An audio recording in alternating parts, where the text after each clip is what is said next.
podcast des étudiants en Master IC. Créée il y a une dizaine d'années, l'association OVNI Languedoc est venue s'implanter à Nîmes. 2 chercheuses enregistrent leur enquête de terrain. Jour 1. On est le 21 juillet 2020. Il est 15h17 et on est enfin arrivé à Nîmes. Ça fait vraiment bizarre de s'enregistrer, je stresse.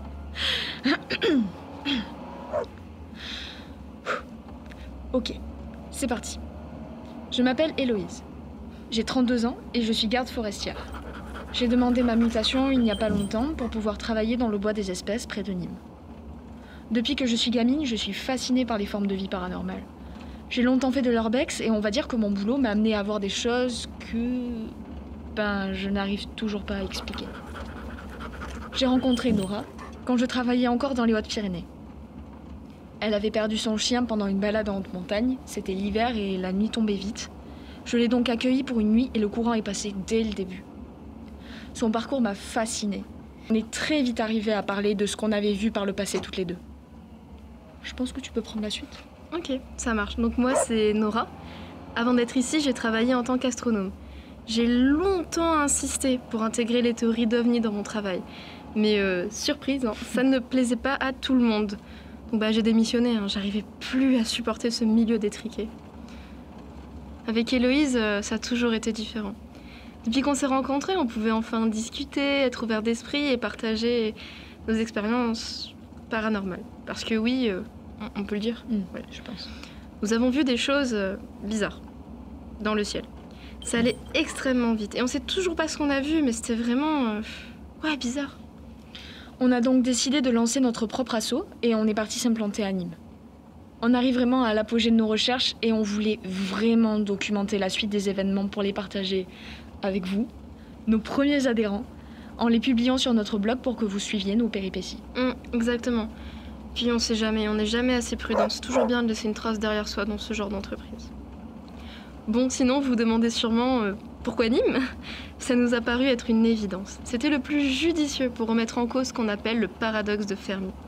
On tient vraiment à montrer que, même si les extraterrestres nous auraient abandonnés, ils existent toujours. Ils nous ont seulement laissé des traces de civilisations passées. Et ils attendent juste que l'humanité devienne meilleure pour revenir sur Terre. C'est vrai que c'est flagrant que la ville de Nîmes a un potentiel énorme en matière de présence extraterrestre. En même temps, il y a un patrimoine culturel et historique tellement riche. Mais oui, il y a qu'à voir la forme du centre-ville. Un triangle isocèle, dont la pointe est vers le bas, encadré par des bâtiments historiques comme l'église Saint-Baudile, le sanctuaire de la Fontaine, la maison carrée, et surtout cette convergence de tout le centre vers les arènes. Une forme de vie extraterrestre très évoluée est passée par là, c'est sûr. Et les formes parfaites de ces bâtiments, les matériaux, c'est forcément des preuves de leur génie. Ouais, sans oublier l'influence des épisodes Sévenol. On le montrera au fur et à mesure des expériences, mais on est certaine que c'est un phénomène météorologique dont profiteraient les extraterrestres pour visiter en masse la Terre. Quand la population en majorité s'abrite, évidemment. De toute manière, on collectera des infos grâce aux témoignages locaux et aux enquêtes de terrain qu'on va faire. En espérant que ça nous conduise à entrer en contact avec une forme de vie extraterrestre. On croise les doigts. On rendra compte de nos avancées par des enregistrements audio, 1 par jour, qui viendront résumer les faits observés et livreront nos modes opératoires. Bon, voilà. Je pense qu'on a tout dit. Qu'est-ce que t'en penses ? Moi, je crois bien que ça suffit pour cette fois. Rendez-vous demain pour le compte-rendu journalier. Vas-y, je peux le dire ? Ouais, vas-y. Regarde, yes ! Terminé !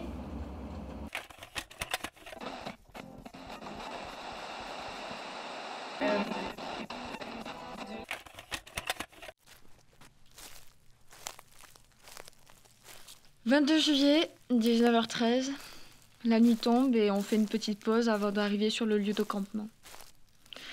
Le trajet prend du temps parce qu'on veut aller à un point culminant et que, Cette ville est quand même sacrément paumée. Ouais, c'est pour ça aussi qu'on l'a choisie. La lune est déjà bien visible, elle est à moitié pleine. Et voilà, c'était juste pour... Pourquoi j'enregistre ça, moi ? Ok, je suis... Nora ? C'est toi ? T'es passé où ? 6-7 ? Oh !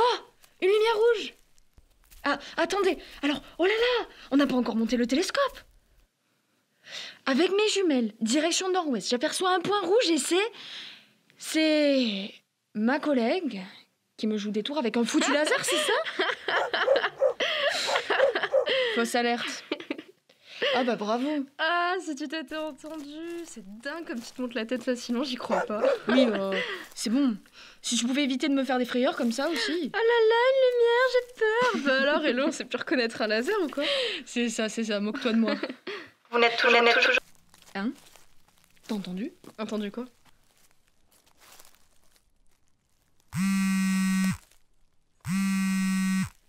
Allô? Ah oui, c'est bien OVNI Languedoc, oui. Pour être adhérent?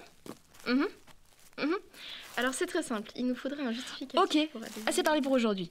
Terminé.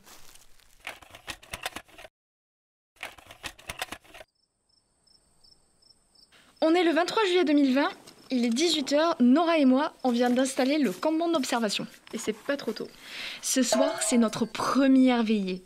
On est posté là parce que Nora a découvert que les 3 grands monuments de la ville correspondaient à un triangle d'étoiles. Mais non, t'as rien compris. C'est qu'ils sont placés exactement au même endroit qu'une constellation. Celle d'Orion en fait. Bref, on a posté nos caméras infrarouges et plusieurs radios pour capter des ultrasons célestes. La nuit va bientôt tomber. La température est de 17 degrés, ça se refroidit. J'espère qu'on va pouvoir observer quelque chose. Terminé.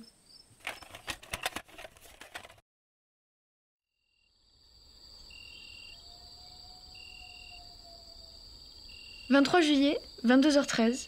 Le ciel est bien dégagé. On voit la Grande Ourse, Cassiopée et Céphée. L'endroit est assez sombre. Avec la lunette de télescope, on peut observer Vénus. Oh, c'est passionnant. Aucune trace d'objet volant pour l'instant. L'air se refroidit, il fait 10 degrés. Tu sais qu'un jour sur Vénus, c'est plus long qu'une année entière sur Terre? Ah ouais? Ouais, je te jure.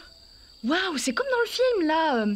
Je sais plus le nom. Ouais, avec l'acteur, là. Oui, celui qui part sur une autre planète et... Hé, regarde! Quoi?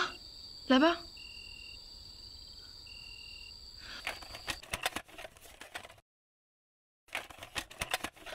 On vient de voir une lumière dans le ciel. On sait pas ce que c'était. Tiens, on est posté vers l'est. Un faisceau lumineux a fendu le ciel. Ça n'a duré quelques secondes, mais on l'a vu toutes les deux. La lumière était blanche, je sais pas, très pure. Le ciel est redevenu noir. Il y a un peu plus de nuages. précise l'heure. Ah ouais, il est presque minuit. On est le 23, bientôt le 24 juillet.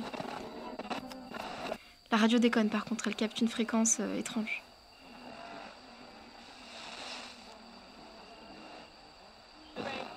Héloïse vérifie si les caméras ont bien enregistré l'action. Terminé.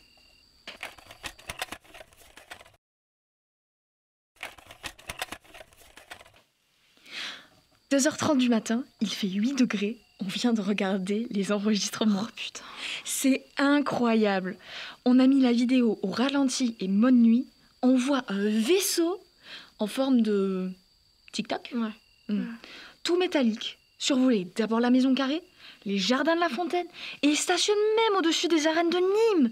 C'est dingue. On a une preuve avec nous. Il y a un objet... Vous n'êtes toujours pas prêt. Non identifié qui a volé au-dessus de nos têtes. C'est incroyable. Sur la vidéo, ça dure presque 2 minutes. En vrai, ça n'a duré que quelques secondes. Je savais que les extraterrestres étaient encore là. Ils nous ont pas abandonnés. Toutes ces recherches, ces heures passées, putain, j'y crois pas. On est encore sous le choc. Hey, hello, et si on fêtait ça? Oui, mais d'abord, faut charger l'enregistrement sur un ordi pour pas perdre la preuve. Ok, passe-moi la caméra, je vais dans la tente pour extraire la vidéo. Tiens. Je suis trop contente, on a enfin une preuve. On va continuer d'observer toute la nuit. La lumière va peut-être revenir. Nora est partie dans la tente, je suis derrière le télescope. Première veillée, très fructueuse. Toujours pas. Terminé.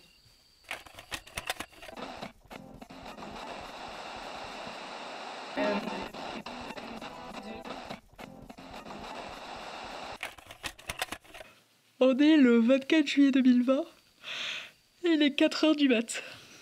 J'arrive plus à fermer l'œil. C'est Nora, je l'ai pas vue depuis quelques heures maintenant. On avait bien fêté nos avancées.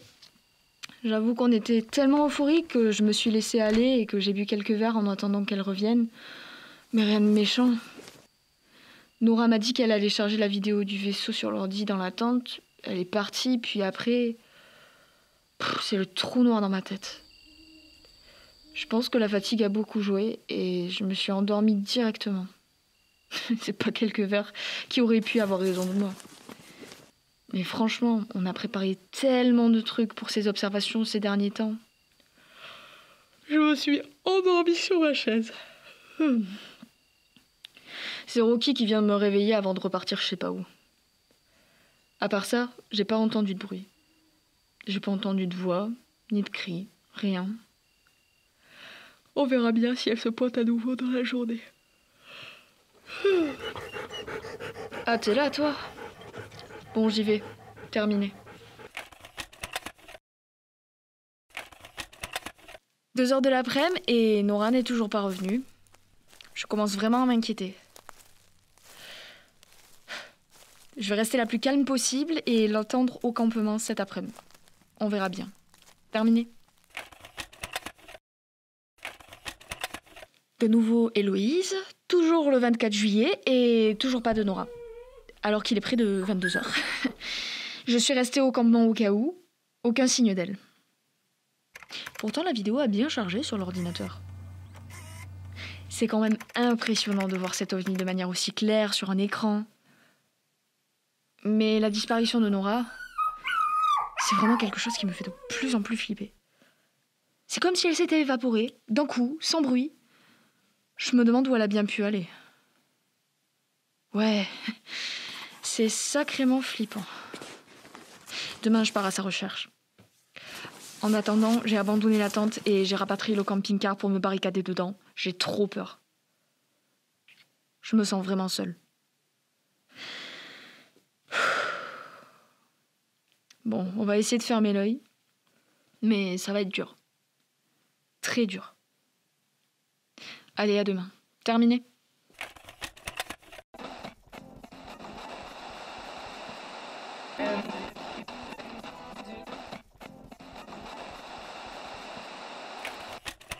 « 25 juillet. 2h du matin. C'est vraiment pas normal, Nora qui a disparu. Ça fait trop longtemps, c'est pas une blague. Et Rocky, elle t'aurait jamais laissé là, c'est pas possible. Putain, tu fous quoi, Nora? Je sais, j'essaye de pas me monter la tête comme ta maman dit, mais écoute, je suis quasi sûre que la vidéo de preuve a quelque chose à voir avec ça. C'est les rayons... non, les émissions synchrotron.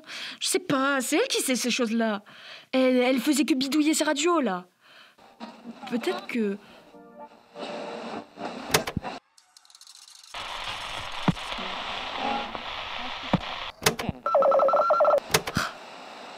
Ça sert à rien. Rien du tout. Tu crois que je devrais appeler les flics? Ils vont faire quoi? Rien. Ils peuvent rien faire. Putain, mais je vais devenir dingue. Toujours. Qu'est-ce qu'il y a? Entendu, c'était quoi? Nora? C'est des émissions chromatiques, c'est sûr. C'est ça, c'est sûr. Nora? Putain, Nora!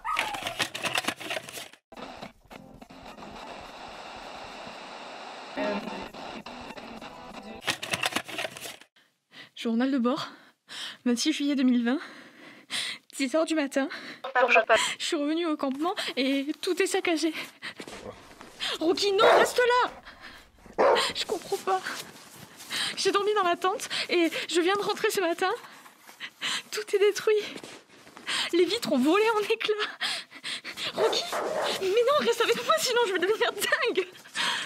L'ordi est mort et la vidéo de preuve perdue. Heureusement, Nora a copié la vidéo. Je vais pouvoir la lire sur mon ordi.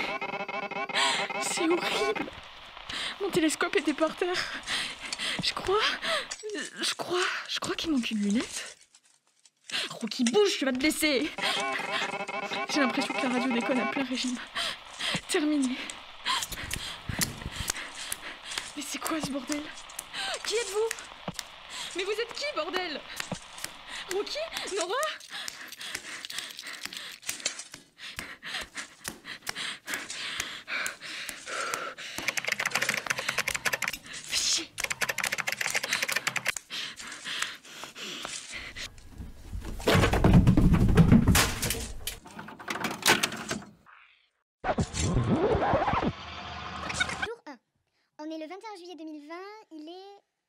15h17. Détour avec un foutu laser, c'est ça? C'est dingue. On a une preuve avec nous. Il y a un Vous n'êtes toujours pas prêts. C'est pas possible. C'est quoi ce truc? Vous n'êtes pas prêts. Mon Dieu. C'est eux? qui a volé.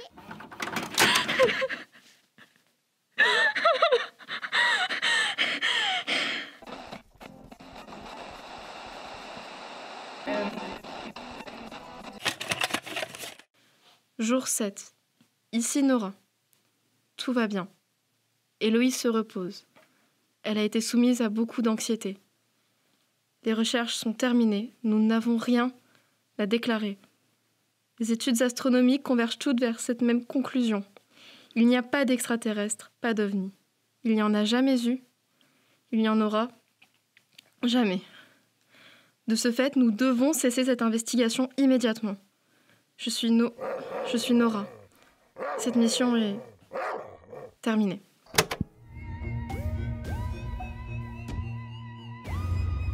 Vous n'êtes toujours pas prêts. Vous n'êtes toujours pas prêts. Vous n'êtes toujours pas prêts. Vous n'êtes toujours pas prêts. Vous n'êtes toujours pas prêts.